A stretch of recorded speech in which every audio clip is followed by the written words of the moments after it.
জানেন মা, দুই বন্ধু দেখুন কিরকম বন্ধু কাকে বলে। মা জননী কথা বলো না মা, এখানে কথা হচ্ছে মা। দুই বন্ধু, একজন হলো মৌমাছি আর একজন হলো গোবরে পোকা। গোবরে পোকা কি খায় মা? গোবর খায়। আর মৌমাছি কি খায় বাবা? মধু পান করে। কিন্তু ভগবানের লীলা দেখুন কেমন, ওই মৌমাছির সঙ্গে গোবরে পোকার বন্ধুত্ব হলো।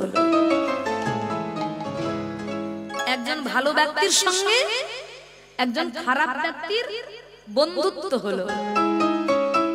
এইবার মৌমাছি বলছে গোবর ভাই, বন্ধু তুই তো রোজ গোবরে পোকা খাস, তুই তো রোজ গোবর খাস, বিষটা খাস, নোংরা খাস, চল বন্ধু চল, আজ আমি তোকে এক জায়গায় নিয়ে যাই, আমার পিঠের উপর চাপ তুই। এই বলে মা মৌমাছি কি করেছে, ওই গোবরে পোকাকে তার পিঠের উপর চাপিয়েছে। চাপিয়ে বললো চল বন্ধু। কোথায়? বলে চল না। এই বলে বন্ধুকে উড়তে উড়তে উড়তে উড়তে নিয়ে গিয়ে কোথায় নিয়ে গেলেন মা? পদ্ম ফুলের বাগানে। আর পদ্ম ফুলের বাগানে নিয়ে গিয়ে কি করেছে বাবা? ওই মৌমাছি গোবরে পোকাকে পদ্ম ফুলের উপর বসিয়ে দিয়েছে। আর বসিয়ে দিয়ে বলে বন্ধু তুই তো রোজ নোংরা খেয়েছিস, আজকে তুই একটু মধু পান কর। তবে শোন, তবে শোন বন্ধু, সূর্য ডুবে যাবার আগে কিন্তু তুই ফুলের বাইরে বেরিয়ে আমার জন্য অপেক্ষা করিস।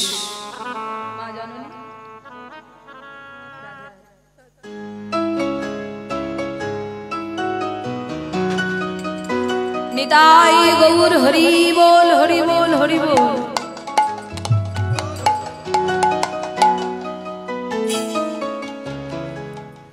তাহলে কি বললেন? যে সন্ধ্যা হওয়ার আগে তুই কিন্তু ফুলের বাইরে বেরিয়ে আমার জন্য অপেক্ষা করিস। কেন মা? কারণ সূর্য যখন ওঠে পদ্ম ফুল তখন ফোটে। আস্তে কথা নয়, মন দিয়ে শোনো কথাটা, কত সুন্দর তত্ত্ব দিচ্ছি দেখুন। সূর্য যখন ওঠে পদ্ম ফুল তখন ফোটে, আবার সূর্য যখন ডুবে যায় তখন পদ্ম ফুলের পাপড়িগুলো কি হয়? বন্ধ হয়ে যায়। তাই মৌমাছি গোবরে পোকাকে শিখিয়ে দিচ্ছে সূর্য ডুবার আগে তুই কিন্তু ফুলের বাইরে বেরিয়ে আমার জন্য অপেক্ষা করিস।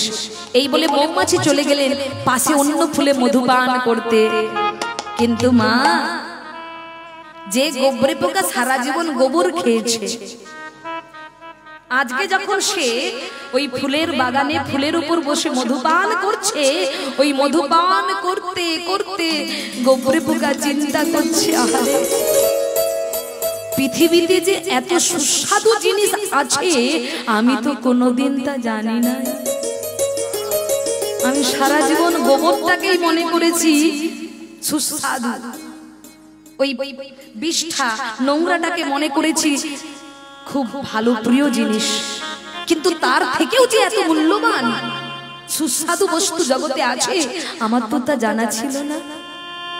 তাই বাবা ওই গোবরে পোকা ওই মধুপান করতে করতে করতে করতে মাতাল হয়ে গেছে।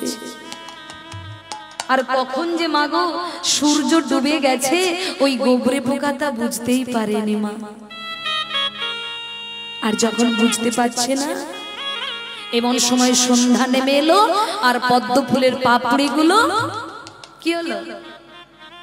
বন্ধ হয়ে গেল। আর গোবরে পোকা ওই পদ্ম ফুলের ভেতরেই রয়ে গেল। কি ভাগ্য দেখুন। পরের দিন বাবা মালি এসেছে ফুল তুলতে বাগানে। পরের দিন মালি এসেছে ফুল তুলতে, আর ওই ফুল তুলতে তুলতে তুলতে তুলতে সেই ফুলটাও তুলে নিল যে ফুলের মধ্যে গোবরে পোকা আছে। এবার মালি ফুল তুলে নিয়ে গিয়ে পরের দিন বাজারে বিক্রি করে দিয়েছে। এবার বিক্রি যখন করেছে, এক ভক্ত এসেছে ফুল কিনতে। এক ভক্ত ফুল কিনতে এসেছে, আর অন্যান্য ফুল কেনার সাথে সাথে ওই পদ্ম ফুলটাও কিনে নিল মা। আর কিনে নিয়ে কি করেছে, বাড়িতে গিয়ে চন্দন মাখিয়ে চোখের জলে গোবিন্দায় নমঃ বলে ওই পদ্ম ফুলটাকে গোবিন্দের চরণে অর্পণ করে দিয়েছে। কি গতি হলো ওই গোপরে পোকার? সে যে গোবিন্দ চরণ পেয়ে গেল, নিতাই গৌর হরি বল।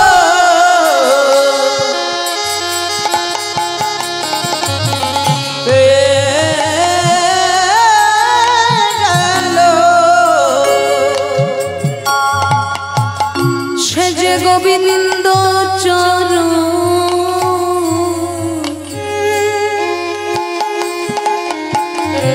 পেয়ে গেল, সে গোবিন্দ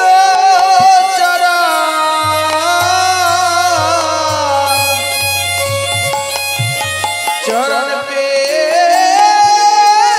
গেল, ওই মৌমাছি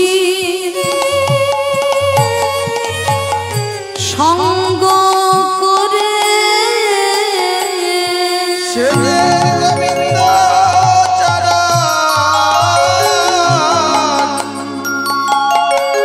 চরণ পেয়ে গেল, ওই মৌমাছি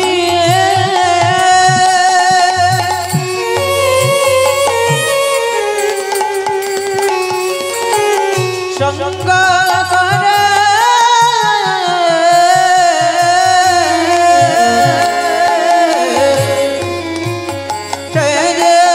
গোবিন্দ চরণ পেয়ে গেল। তাই ভক্তমণ্ডলী, তোমরাও যদি কখনো কোনোদিনও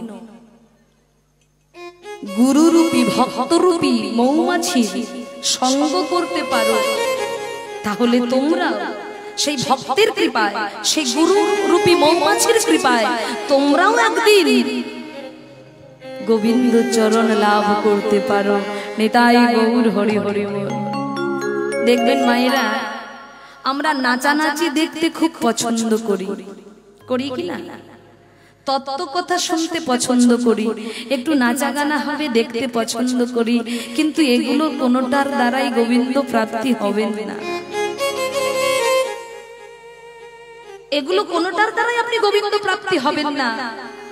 ভগবানকে যদি পেতে চাও, ভগবানকে যদি বাঁধতে চাও, তাহলে দুফোঁটা চোখের জল যদি কীর্তন শুনতে শুনতে ফেলতে পারো, সেদিন ভাববে তোমার আজকে কীর্তন শোনা সার্থক হয়েছে। তাই গৌর হরি বল। কিন্তু মা, আমাদের চোখে জল কোথায়? একটু ভজনের কথা বললে, একটু ভাবের কথা বললে ঘুম চলে আসে, আর একটু নাচানাচি হলে ঘুমটা কেটে যায়। মা গো, টিভির হলে যখন বসেন ঘুম কিন্তু আসে না, পরচর্চায় যখন বসি ঘুম আসে না, অলসতা আসে না, কিন্তু হরি কথায় বসলে অনেকের নিদ্রা দেবী চলে আসে। কেন? তার মানে কি? হরি নামে পিপাসা নেই, হরিনাম শোনার আগ্রহ ক্ষুধা নেই। আর যার হরিনাম শোনার পিপাসা আছে, ক্ষুধা আছে, সে যতই রাত হোক না কেন, তার চোখের পাতা কখনো বন্ধ হবে না। কারণ সে জানে আজকের দিনটা চলে গেলে ঘুমানোর সময় পাবো অনেক, কিন্তু হরি কথা শোনার সময় আর হবে না।